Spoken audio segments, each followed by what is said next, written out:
Saudaraku yang dikasihi Tuhan, hari ini kita akan merenungkan firman Tuhan dengan tema Tuhan sediakan kasih dan karunia untuk kita yang taat dan percaya, yang menekankan bahwa di tengah-tengah suka duka, bahagia cerita hidup kita akan tetap mengalami kasih dan karunia Tuhan, asal kita taat kepada Tuhan dalam segala keadaan hidup kita.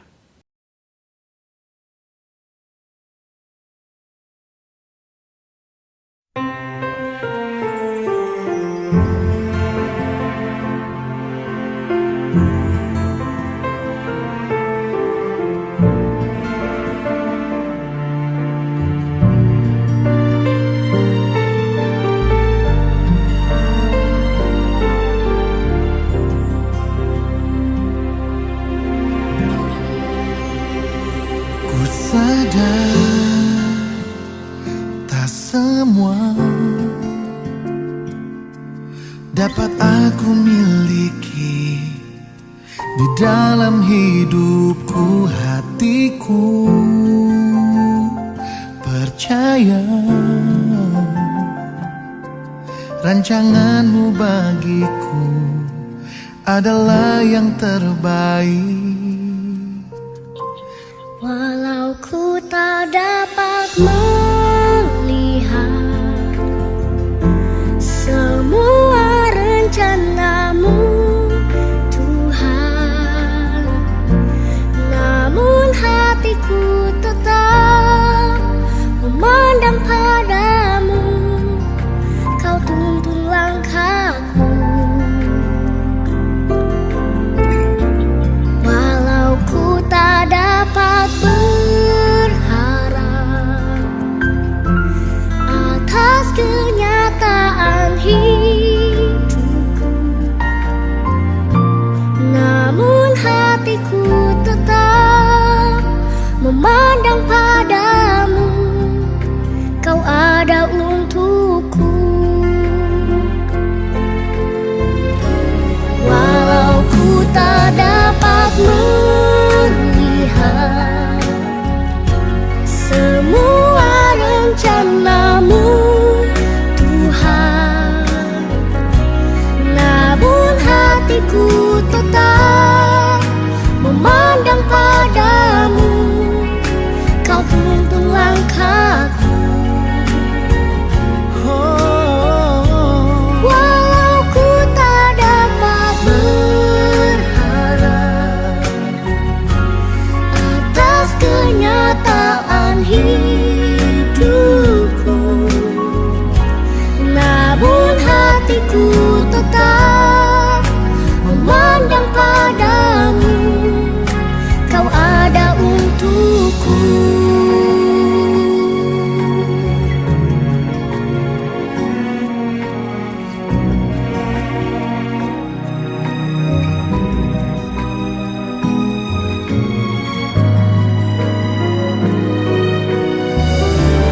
Walau ku tak dapat melihat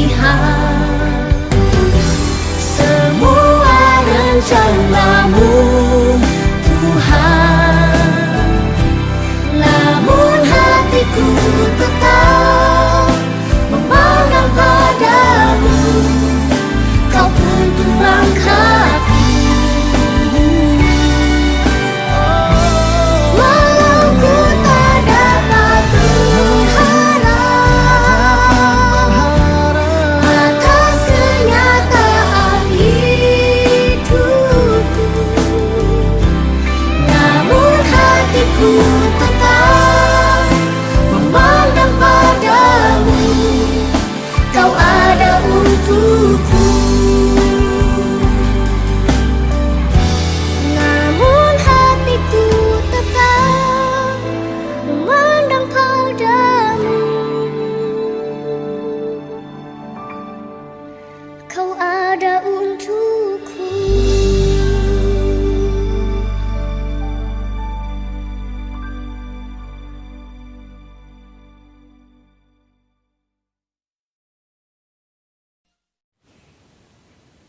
Tuhan, kembali kami bersyukur kepadamu di dalam doa ini, karena di dalam suka duka, bahagia derita kehidupan kami, Tuhan memampukan kami untuk senantiasa taat, senantiasa melakukan kehendak Tuhan, hidup benar, sehingga kami senantiasa mengalami kasih Tuhan yang menguatkan, kasih Tuhan yang menyemangati, dan kami pun juga senantiasa mengalami karunia Tuhan yang memberkati, karunia Tuhan yang mencukupkan, sehingga bersama dengan kasih dan karunia-Mu itu kami mampu melewati kehidupan kami dengan baik.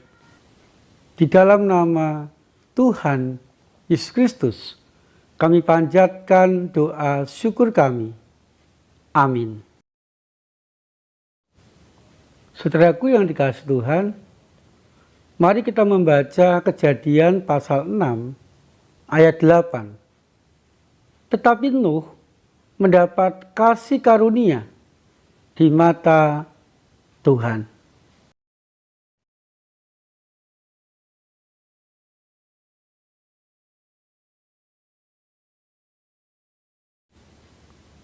Saudaraku yang dikasihi Tuhan, pada waktu itu ketika Tuhan melihat manusia yang diciptakan di bumi, Tuhan mengatakan menyesal telah menciptakan manusia.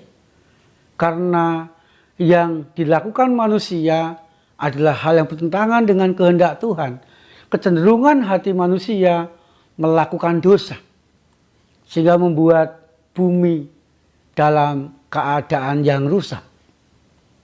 Saudaraku yang dikasihi Tuhan, ketika melihat hal itu, Allah akan menghapuskan manusia, melenyapkan semua manusia di muka bumi dengan mendatangkan air bah. Saudaraku yang dikasihi Tuhan, tetapi Nuh mendapatkan kasih karunia di mata Tuhan. Pertanyaannya, mengapa saudaraku Nuh mendapatkan kasih karunia di mata Tuhan di balik hukuman yang akan diberikan kepada semua manusia itu? Yang pertama, karena Nuh merupakan seorang yang percaya kepada perkataan Tuhan. Ketika Tuhan mengatakan bahwa ia akan menghukum manusia dengan air bah, maka dia percaya. Kemudian yang kedua, Nuh seorang yang taat kepada Tuhan, setia kepada Tuhan dalam segala keadaan hidupnya. Sehingga ketika Tuhan memerintahkan Nuh membuat bahtera, membuat kapal, walaupun dia tinggal di gunung, tetapi dia melakukannya dengan penuh kesungguhan, melakukannya seperti atau persis yang dikatakan Tuhan dalam hidupnya. Saudaraku yang dikasihi Tuhan, di saat Nuh percaya kepada apa yang dikatakan Tuhan dan melakukannya dengan setia, maka ketika hukuman Tuhan benar-benar diberikan, dialami semua orang, maka Nuh dan keluarganya tidak mengalami hukuman itu. Dia mendapatkan kasih Tuhan yang berupa pertolongannya, berupa kekuatannya. Dia juga mendapatkan karunia Tuhan, sehingga dia mengalami kecukupan, mengalami kerukunan dan kebahagiaan di dalam hidupnya. Saudaraku yang dikasihi Tuhan, demikian juga dengan kita. Ketika kita menghadapi beratnya hidup, ketika kita menghadapi masalah, kita pun akan tetap mengalami kasih Tuhan yang menguatkan, kasih Tuhan yang menyemangati, kasih Tuhan yang memampukan. Dan kita pun juga akan mengalami karunia Tuhan yang memberkati, karunia Tuhan yang mencukupkan, karunia Tuhan yang terbaik dalam kehidupan kita. Asal kita tetap percaya kepada perkataan Tuhan dan mentaatinya dalam segala keadaan kehidupan kita. Karena kita yakin saudaraku, Tuhan senantiasa mengerti dan peduli dalam segala keadaan hidup kita. Amin.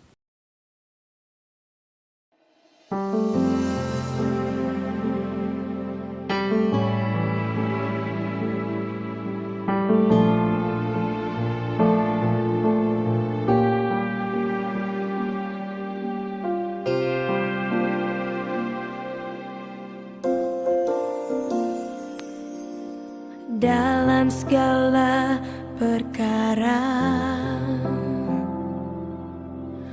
Tuhan punya rencana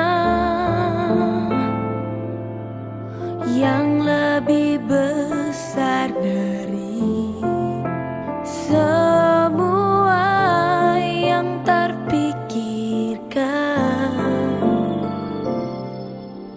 Apapun yang kau perbuat, tak ada maksud jahat. Sebab itu ku lakukan semua denganmu Tuhan.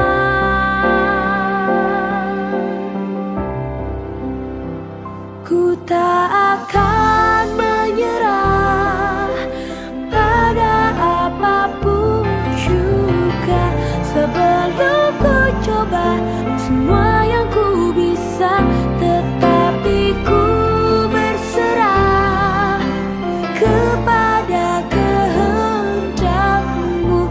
Hatiku percaya Tuhan punya rencana.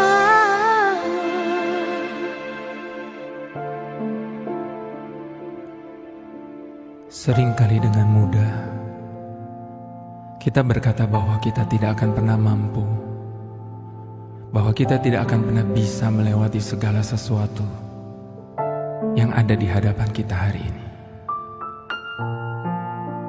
Namun satu yang kita perlu ingat, bahwa di dalam menempuh perjalanan hidup ini, di saat kita naik gunung maupun turun ke dalam lembah, bahwa kita tidak pernah dibiarkan sendiri. Lewat segala sesuatu yang terjadi dalam hidup kita, Tuhan selalu ada bersama dengan kita. Dan satu yang perlu kita ingat, bahwa Dia tidak pernah mengizinkan sesuatu terjadi dalam hidup kita tanpa seizin daripadanya. Sebab sementara kita melewati segala sesuatu itu, Dia senantiasa memberikan kekuatannya bagi kita, untuk kita boleh cakap menanggung segala perkara. Itu sebabnya di dalam segala keadaan kita, jangan pernah menyerah kalah. Sebab Allah yang menyertai kita jauh lebih besar dari segala persoalan yang ada di dalam kehidupan kita. Dan satu lagi yang perlu kita catat, bahwa apapun yang kita alami tidak akan pernah melampaui kekuatan kita untuk menanggungnya. Dalam segala perkara, Tuhan punya rencana yang lebih besar dari semua yang terpikirkan. Apapun yang kau perbuat, tak ada maksud jahat.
Tuhan, kami rindu biarlah kami senantiasa dimampukan untuk percaya dan mentaati kehendak Tuhan, agar kasih dan karunia Tuhan senantiasa kami alami di sepanjang hidup kami. Kami berdoa ya Tuhan, agar kehidupan kami senantiasa baik, lepas dari bencana, disembuhkan dari sakit penyakit, sehingga kami boleh menikmati kasih, mendapatkan karunia dari Tuhan, dan kami dimampukan menjalani hidup dengan baik dari hari ke hari. Di dalam nama Tuhan Yesus Kristus, kami panjatkan doa kami. Amin. Saudaraku yang dikasihi Tuhan, Tuhan Yesus senantiasa menyertai dan memberkati kita.